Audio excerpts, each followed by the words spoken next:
kaj je tisto, kar se pričakuje od države, in to je stabilno in varno okolje.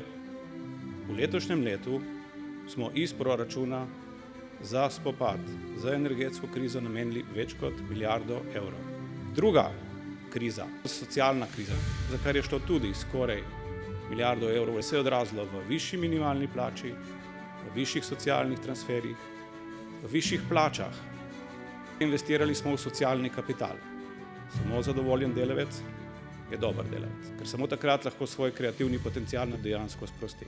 Podnebna kriza smo uspeli dobiti tudi strani Evropske unije, daleč največji delež evropskih sredstev v primerjavi s komerkoli. Prav današnji avans, predplačilo, prvih 100 milijonov, to je posledica naše investicije v naš zunanje politični kapital. V lanskem letu, v letošnjem letu in v pravkar potrjenem proračunu vlagamo na polno v investicije, v inovacije in razvoj. Nikoli do zdaj ni bilo toliko sredstev namenjenih za raziskave, znanost in razvoj. Nikoli.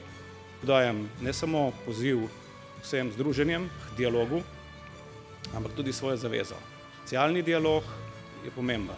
Pomeni dialog enakopravnih in ne prevlado katerekoli strani.